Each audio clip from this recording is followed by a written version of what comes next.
first met Russ in 1986 when I was attending the doctoral consortium organized by the AMA. I was so intimidated that there was no way in the world that I would have uttered a word to him. I just sat in the back of the audience, basically being a fangirl. I had read everything he had written at that point, and I couldn't believe I was in the same room with him. As soon as I took up a job at York University and had the opportunity to invite a guest speaker, Russ was the first person that I wanted to invite because I was determined to actually get over my hero worship and say a few words to him. As everyone will know, if you've met Russ, he's pretty easy to talk to. So that was a wonderful occasion and the beginning of a very long and wonderful friendship. Over the many years I've had the privilege of interacting with Russ, I've learned 3 things about him. Well, I've learned a lot of things about him, but I'm only going to mention 3. The first is that Russ is the earliest riser of any human being I know. And that probably accounts for why he is as productive as he is. After all, when you get up earlier than 4 a.m. every morning, you have a lot of time to do research, and Russ does. The second thing to know about Russ is that he's got a prodigious memory. I'm always amazed by how specifically he can remember things he's read. And it's really reflected in his own scholarship because he's always weaving in such diverse references that make his work so rich.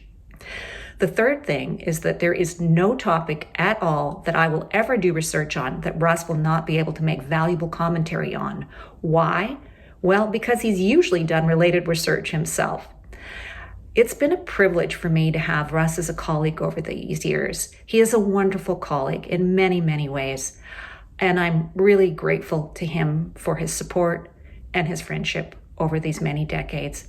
Russ, congratulations. You richly deserve this honor.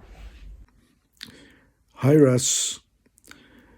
I congratulate you and look forward to celebrating your well-deserved Doctorate Honoris Causa with you this summer in France. It has been such a privilege and delight knowing you and learning from your insightful works. You have been, for our field as a whole, and for many colleagues personally, such an inspiration and a supportive friend. Your enormous knowledge of the literature, your kind willingness to be a guide will not be forgotten. And of course, your capability to respond to all inquiries almost immediately and with extensive suggestions of sources. Just amazing, unbelievable. I have often wondered if you ever sleep. I know you get up and run very early in the morning, several miles, and then you can respond to my inquiries early in the morning. So, do you sleep, my friend? Well, please enjoy this honor that you are receiving now and the many more honors that your colleagues and your friends have in their hearts for you. I met Russ in late 1980s at a conference in Istanbul, an International Society for Marketing and Development conference.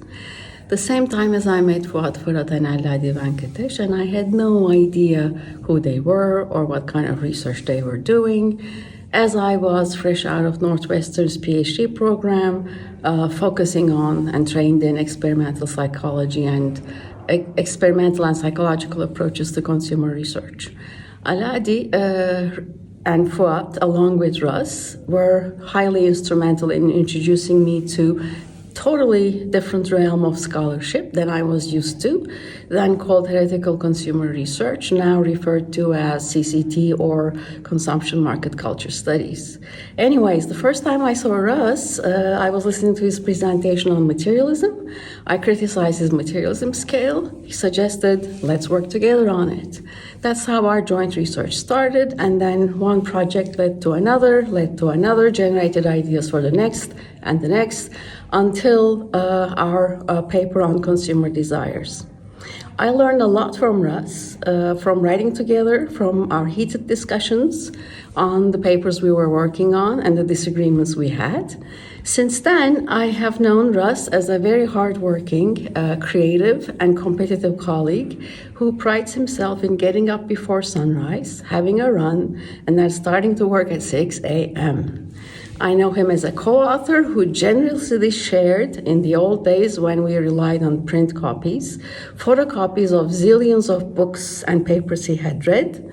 I know him as a person dancing in the most funny and crazy ways at conferences. I also know him as a friend and a person who cared a lot about his family.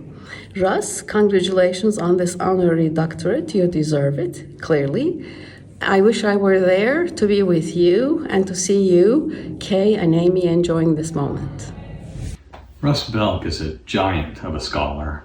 He's also my personal academic hero. When I was just a PhD student, Russ included me in the Consumer Behavior Odyssey. It was a rock star research tour, and Russ gave me a backstage pass. My only tangible contribution to that epic was a pair of poems. Russ included them in the resulting book, Highways and Byways, and they were the first poems I ever published in a research context. Russ's encouragement for me as a poet/scholar began before we even met.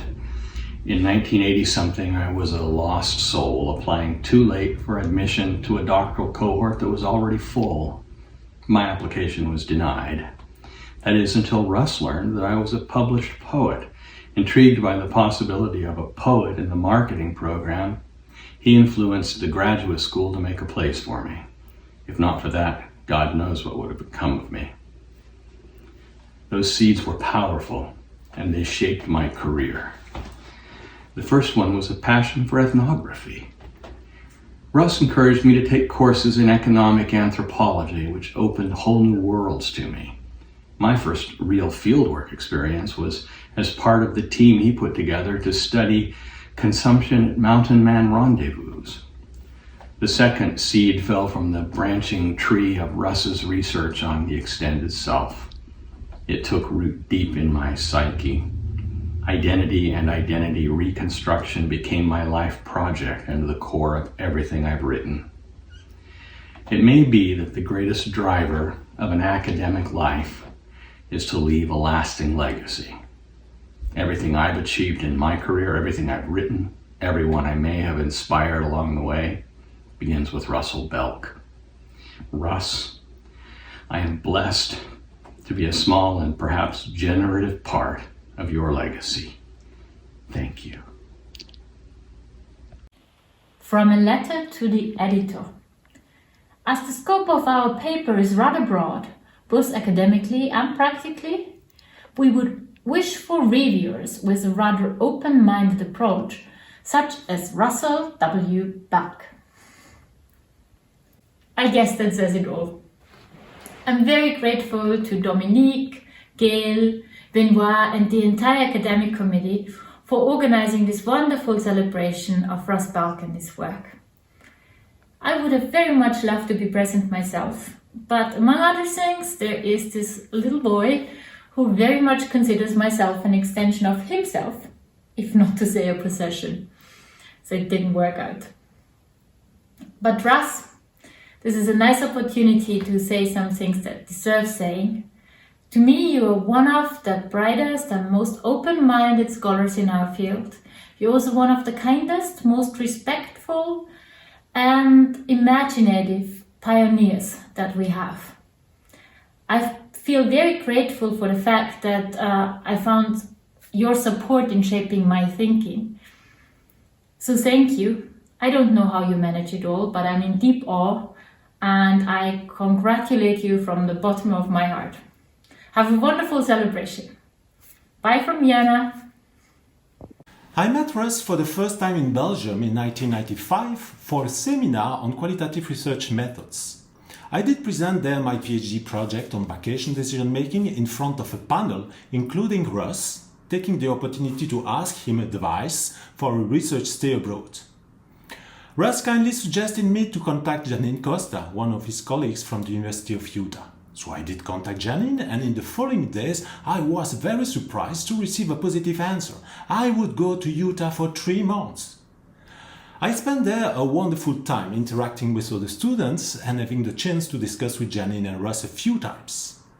I was particularly intrigued by Russ' office, cluttered and invaded by thousands of books, papers, but also videotapes.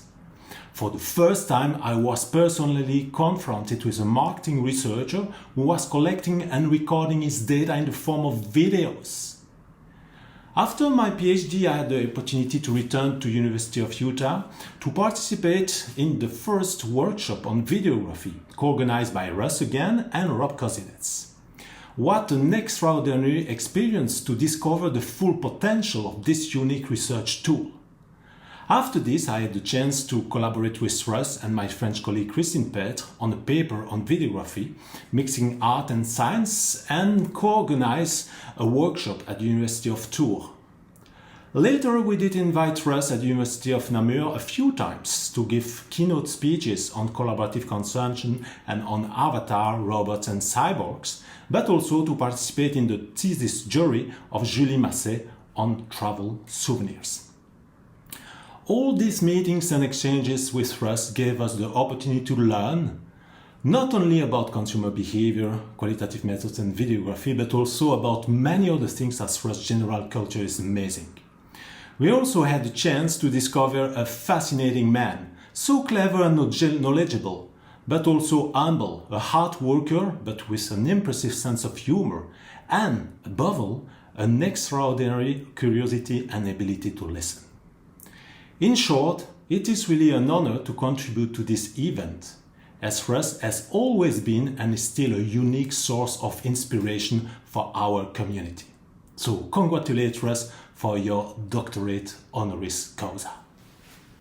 Hi, Russ. Thank you for being marketing's Renaissance man and for providing some of the most dynamic and efficient email correspondence that I've ever experienced.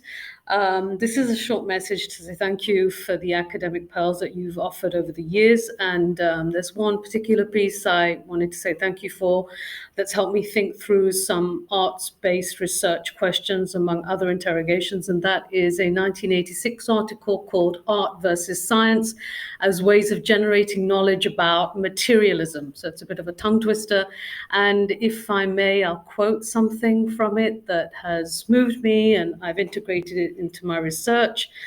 And so Russ says, because science is a simplified abstraction to explain an action, and art is an embellished elaboration of an experience, we can often rely on art to provide the more complete and multidimensional, multisensory perspective to help us understand rather than simply explain. And Russ cites Richard Sennett to bring home this point. One can learn more about the complexity of motives and mutual perception from a reasonably good novel than from a solid piece of social science research. So thanks, Russ, for allowing those kinds of thoughts into the canon of marketing thought. Thank you. Hello, Russ. This is Matt Hawkins. I just wanted to congratulate you for your recent award and to also recognize you a little bit for all your achievements. And I think for me, the biggest achievement is really serving as sort of an inspiration or a guide for future researchers, or for me as I was developing.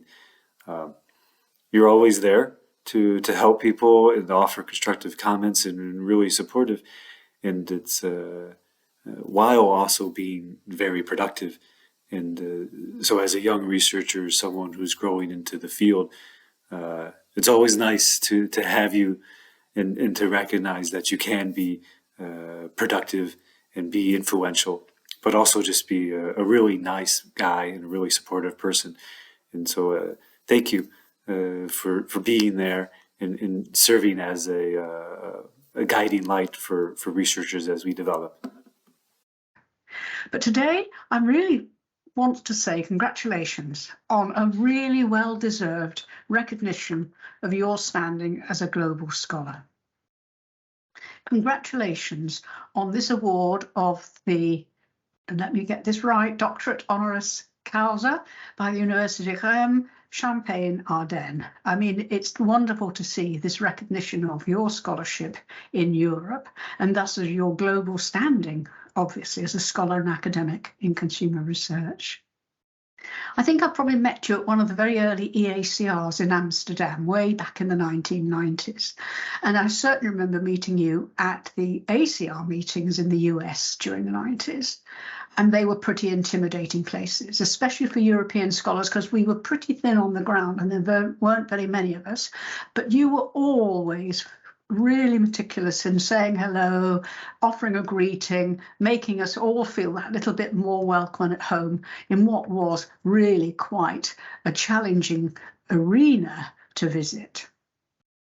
And of course, I've spoke to you and talked to you a number of occasions at those meetings, including when you kindly accepted the invitation to examine the PhD of one of my own students. I think the other thing that I really wanted to thank you for, because this again was an example of your generosity and your reaching out to European scholars, was your invitation to put some write chapters for your Routledge Companion series, both in digital marketing and the other one that you did, digital consumption rather, and identity and consumption. They were great opportunities and meant that I got the chance then to start to develop my own international reputation, from which I really benefited in the longer term in terms of my own promotion and scholarly standing. So I just want to say, first of all, thank you very much, Russ, for being Russ. Very, very generous, a very kind guy, a really outstanding global scholar, and congratulations on your award. Thank you very much. Bye.